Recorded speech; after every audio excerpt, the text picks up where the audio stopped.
தமிழக அரசியல் களம் தற்போது ஒரு மிகப்பெரிய மாற்றத்தை சந்தித்து வருகிறது. நடிகராக பார்த்த விஜய் வேறு, தமிழகத்தின் முதலமைச்சராக கோட்டையில் அமர்ந்திருக்கும் ஜோசப் விஜய் வேறு என்பதை அவருடைய ஒவ்வொரு நகர்வும் நிரூபித்து வருகிறது. குறிப்பாக முதல்வராக பொறுப்பேற்ற பிறகு விஜயின் நிர்வாக ஸ்டைலில் ஏற்பட்டுள்ள அதிரடி மாற்றங்கள் அவருடைய கட்சிக்காரர்களுக்கே ஒரு சிறிய ஆச்சரியத்தை கொடுத்துள்ளது என்றே சொல்லலாம். கட்சி தலைவராக இருந்தவரை எந்த ஒரு முக்கியமான விஷயமாக இருந்தாலும் ஜான், ஆதவ், ஆனந்த், அருண்ராஜ் போன்ற தனது நம்பிக்கைக்குரிய தளபதிகளுடன் ஆலோசித்துதான் முதல்வர் விஜய் முடிவெடுப்பார். ஆனால் இப்போது ஒரு தெளிவான கோட்டை அவர் கிழித்திருக்கிறார். அரசியல் விவகாரமா, கட்சி நிர்வாகிகளுடன் பேசுகிறார். அரசு நிர்வாகமா, அந்த இடத்திற்கு அனுபவம் வாய்ந்த IAS அதிகாரிகளையும் அரசு செயலாளர்களையும் மட்டுமே அவர் நாடுகிறார். கட்சி நிர்வாகிகள் சொல்லும் யோசனைகளை அவர் காது கொடுத்து கேட்டாலும் அதை அப்படியே அமல்படுத்தாமல் அதிகாரிகளுடன் கலந்தாலோசித்து கள நிலவரத்தின் அடிப்படையில் மட்டுமே இறுதி முடிவுகளை எடுக்கிறாராம் முதல்வர்.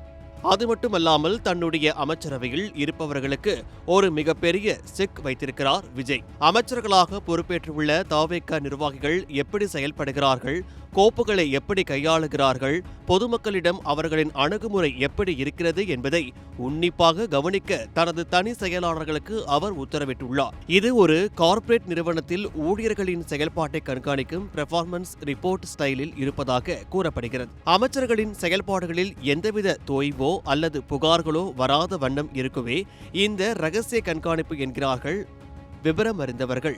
கட்சி வேறு, அரசு நிர்வாகம் வேறு என்பதை தனது அமைச்சர்களுக்கும் நிர்வாகிகளுக்கும் உணர்த்தவே விஜய் இந்த புதிய அவதாரத்தை எடுத்துள்ளார். ஆரம்பத்தில் இது கட்சி நிர்வாகிகளுக்கு சற்று மலைப்பை ஏற்படுத்தினாலும் முதிர்ச்சியான ஒரு நிர்வாகத்திற்கு இதுவே அழகானது என்று அரசியல் விமர்சகர்கள் பாராட்டி வருகின்றனர்.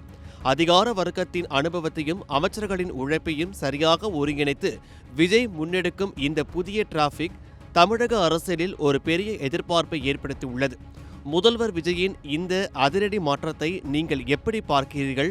உங்களுடைய கருத்துக்களை கமெண்டில் சொல்லுங்கள்.